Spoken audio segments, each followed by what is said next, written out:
Alright, another week. More video games have been played. Quite a lot to talk about this week, so let's get into the short ones. Got two. First, let's start with Forza. There was this one moment I was playing Forza. I was going around doing those fast travel boards because I sure as hell hate paying for fast travel. Especially me being the stingy guy I am and wanting to buy all the stuff in that game. This one fucking fast travel board pissed me off until I looked up a video on how to do it and realized that yes, you could just rewind back to before the jump.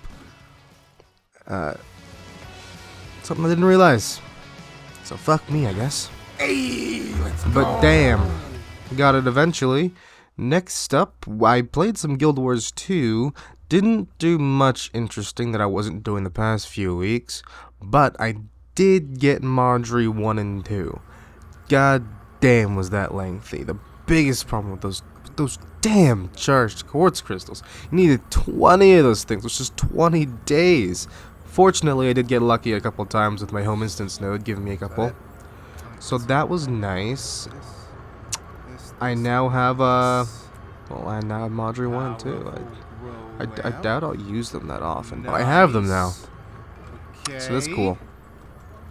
There's that. Oh yeah. Boom. That's my loot.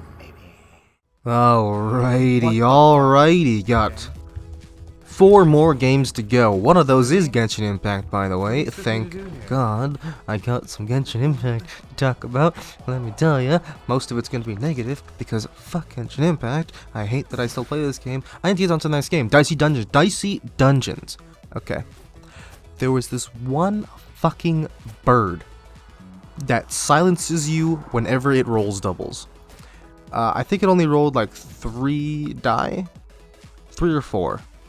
I think the chances of it rolling doubles 5 turns in a row was pretty damn low. Every single time, he silenced me on top of weakening me, because that was also something else he could do. Okay? And there was a whole lot of fucking nothing I can do. And I think that highlights one of the biggest issues that Dicey Dungeons has. Is that you can't prepare for an enemy turn because of how wildly random it can be. 5 turns in a row is rare. Okay? Like, they can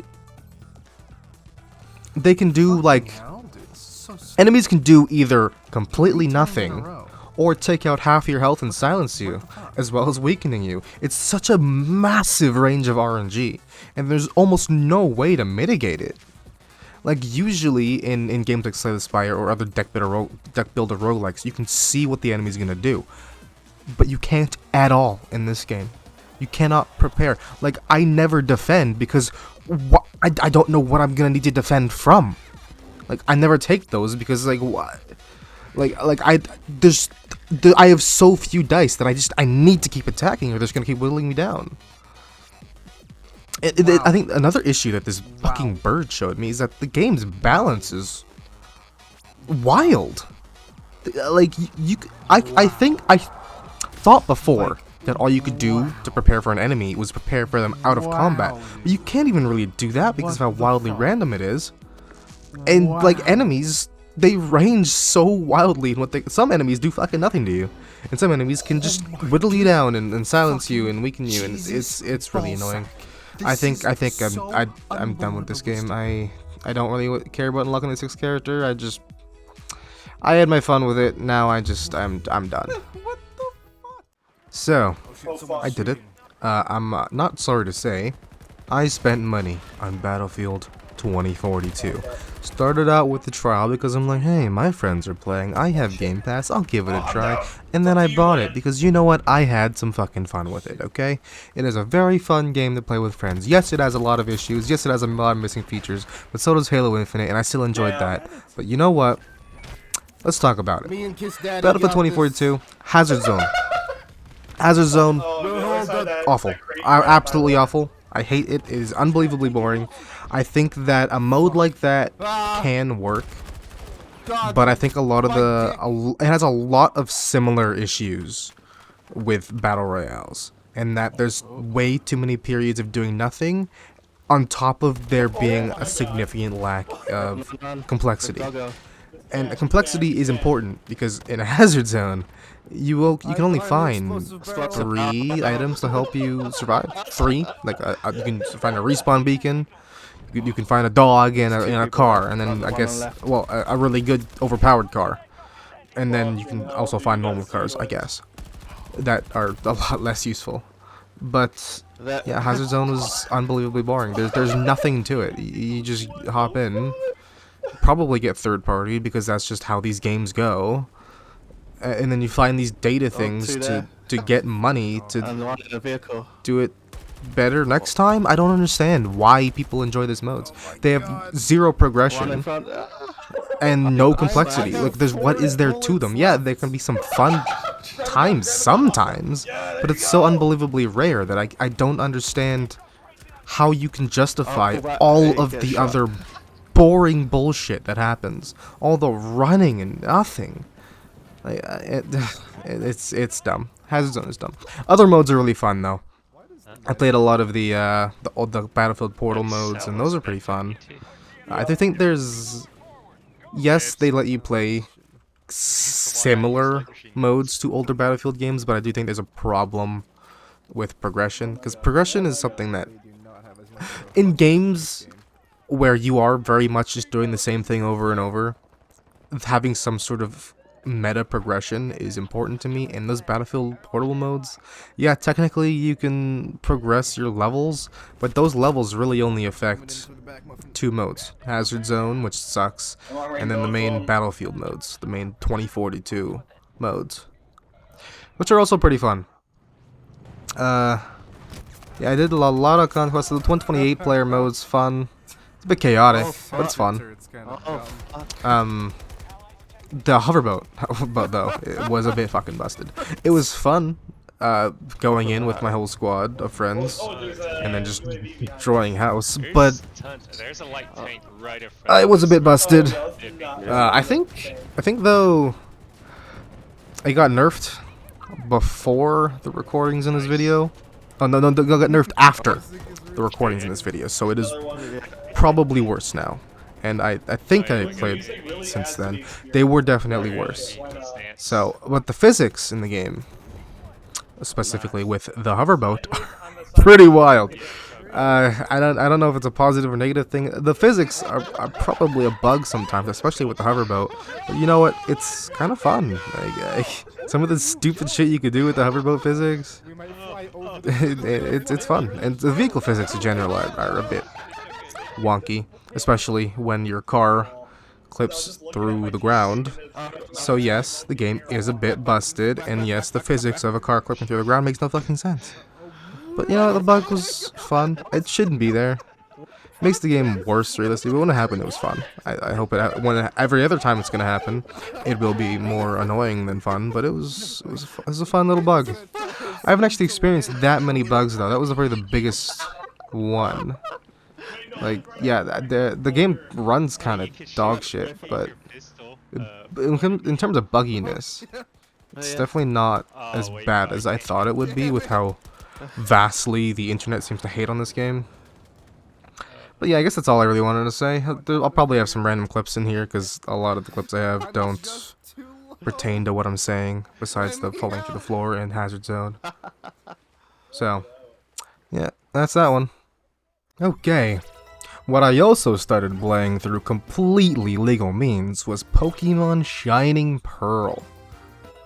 And let me tell ya, there is a whole lot of not much to say about this game. It is basically exactly the fucking same as the game that I played years ago. All the pros and cons of the original game are still there, sold back to consumers at AAA prices, which is a lot fucking higher than the game released for all those years ago.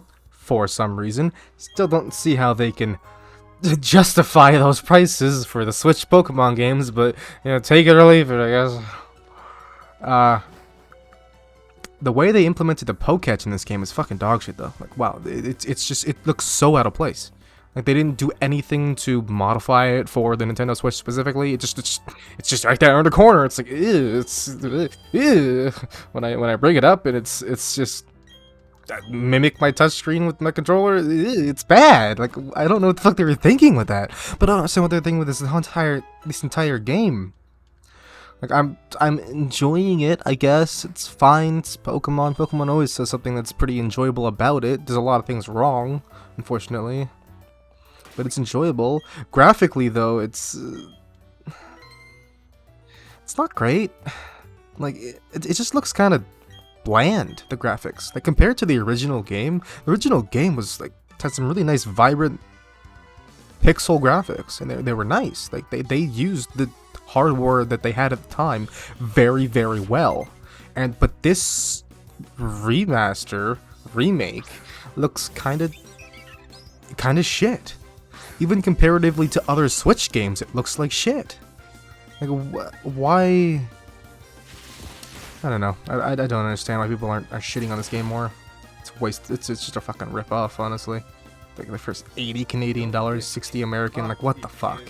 You don't change the game at all. You don't enhance it. Usually these remakes exist to update the past games on modern hardware with modern enhancements and features, but they didn't even do that. They didn't even add modern fucking enhancements to this game. Like, what? Like, there's random encounters back for some reason. I don't know. That was like one of the best changes in Sword and Shield was the lack of random encounters, and they just, like, let's throw that out of the fucking way. It's stupid, man. It's fucking stupid. Like, one of the things about previous games that are cool is that they usually update them and then they add content, and so far they haven't done either of those things besides just update the graphics. They did, however, is introduce the experience share, and let me tell you, at the point that I'm at in the game right now, which isn't that far, I wish I could turn it off because it is fucking overpowered. But I mean, realistically, the main issue with this game is the price. Full AAA price is not at all what this Pokemon remake is worth. If it was half the price, I think that would be fine. But if you're gonna charge me full AAA price for a game, I expect more than just a poorly made remake. Like, you have to, like, completely remake the areas, make it in like a 3D style, add in the random encounters, fix all the issues of the original game. Like, it's just it's pretty bad. I don't like it. All right, now for the main event, what everyone's waiting for. Genshin motherfucking Impact. The best game I've ever played. And let me tell you, last week, version 2.3 of Genshin Impact released. And it's a whole lot of fucking nothing so far. It's just a couple of reruns of characters that I already have and don't really use it often, so I don't care about the constellations. The hangout events got added for Goro and the other dude. Yeah, I don't remember the other name of the other dude. I don't really care. But I don't really care. They are incredibly fucking boring. I still haven't done Sayu and Toma. Well, finished Sayu. I've started it. But I do not give a flying fuck about it because none of the characters in Genshin are very good. The character writing is, historically, very bad. So I will not be doing that.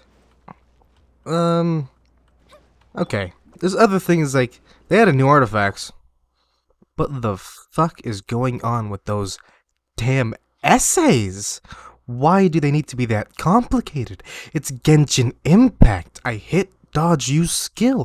Why the hell do the artifacts need to be so ridiculous? Ugh, God. And they also added a new boss that gives mats for characters that aren't even released yet. So thanks, I guess. Also, I use Yoimiya mainly as my main DPS for open world content, so I tried the boss with her, and that boss seems to really fuck with the targeting of the auto targeting of bow characters. That was kind of annoying. And also, there's this one phase you have to destroy 3 wolf heads within the time limit. It's a bit ridiculous if you don't have geo damage, because they just don't fucking die unless you have geo. But there's so few good geo characters in the game right now. Like, why would I do that? You know? Anything that isn't Geo takes a goddamn year to fight that boss. Which is a problem, I think. Like, why the hell even let you kill them like, it's not even just this, it's other things, other shield things. If you don't use the exact right element, it's going to take a goddamn year to break their shield. And with a lot of Fatui enemies, yeah, you can hit their shield with reactions, but you're gonna kill them long before you actually break their shield, even though it'll still take a goddamn year to actually kill them, because this game is so fucking unbalanced.